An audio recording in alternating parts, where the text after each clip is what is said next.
अस्सलाम वालेकुम, मैं अल्ताफ बलोच। आज हम बलूचिस्तान से एक नई मगर अहम कहानी सुनाने जा रहे हैं। जी हाँ, हमारा उन्वान है बलूचिस्तान, गुर्बत, पसमानदगी और एक खामोश इनकलाब की कहानी। ये कहानी है एक ऐसे सूबे की जो पाकिस्तान का सबसे बड़ा खित्ता है, लेकिन अपने ही वसाइल के बोझ तले दब चुका है। ये कहानी है बलूचिस्तान की, जहां जमीन के नीचे सोना, तांबा, कोयला, गैस और मादनी खजाने छुपे हुए हैं, मगर जमीन के ऊपर इंसान भूख, बेरोजगारी और पसमानदगी में गुम है। ये वो धरती है जो अपने खजानों पर अमीर है, मगर अपने लोगों पर गरीब है। अक़वाम मुत्तहिदा, आलमी बैंक और PIDE की रिपोर्ट्स बताती है कि बलूचिस्तान की तकरीबन 70% आबादी कसीरुल जहती गुर्बत का शिकार है। यानी सिर्फ पैसे की कमी नहीं, बल्कि सेहत, तालीम, पानी, रोजगार, रिहाइश, सब कुछ कहीं ना कहीं नामुकम्मल है। बलूचिस्तान में ख्वानदगी की शरह 55% के लगभग है, और अगर सिर्फ लड़कियों की तालीम की बात करें तो बाज अजला में यह शरह 20% से भी कम है। ये वो एदाद शुमार हैं जो हमें बताते हैं कि गुर्बत यहाँ एक इंतसा नहीं, बल्कि एक नस्ल की कहानी है। अगर आप बलूचिस्तान के जिस जिले से हैं, वहां की जमीनी हकायक खुद देख सकते हैं कि वहां सूरत हाल क्या है।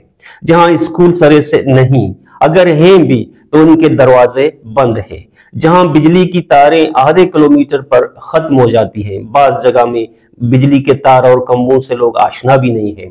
जहां माँ अपने बच्चे को कहती है, बेटा स्कूल कल जाना, आज घर के लिए पानी लाना है। ये वो जगह हैं जहां अस्पताल सिर्फ नाम के हैं, जहां दवा की बोतलों से ज्यादा उम्मीदों की कब्रें दिखाई देती हैं, जहां बच्चियां किताब से ज्यादा मुट्ठी में मट्टी थामे होती हैं। और फिर हम पूछते हैं, बलूचिस्तान तरक्की क्यों नहीं करता?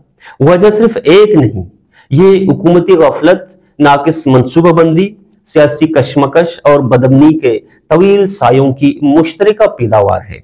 जी हाँ, हमारी पॉलिसियां हम नहीं बनाते, पॉलिसी बनती है तो इस्लामाबाद में, मगर असर देखने वाला कोई नहीं, तुर्बत, पंजगुर या अवरान में।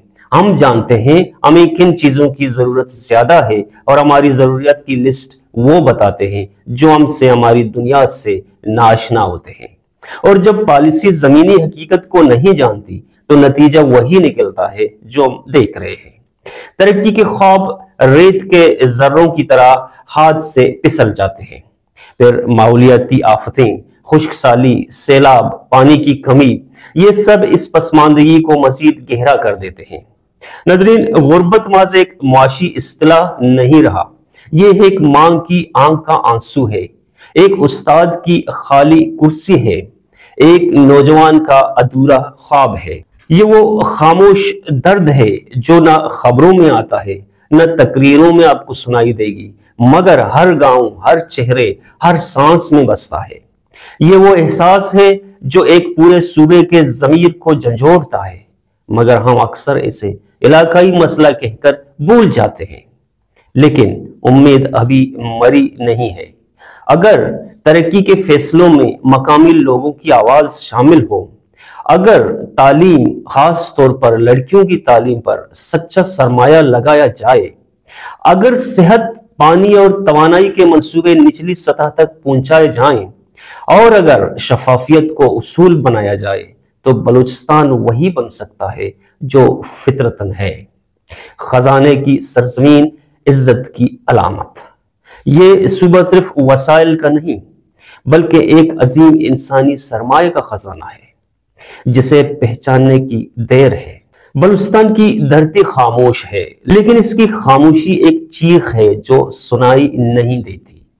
गुर्बत, पसमानदगी और उम्मीद, ये तीनों बलूचिस्तान के चेहरे की तीन लकीरें हैं। अगर हम इनमें से एक को भी समझ लें तो शायद बाकी दो को बदलने की हिम्मत हम में पैदा हो जाएगी। ये कहानी बलूचिस्तान की है, लेकिन इसका अंजाम अभी हमारे हाथ में है। अगर आप समझते हैं कि ये कहानी सुनाने जाने के काबिल है, तो इस वीडियो को आगे बढ़ाएं, क्योंकि जब सच फैलता है तो खामोशी टूट जाती है। अगले व्लॉग तक इजाजत दें। अल्लाह हाफिज।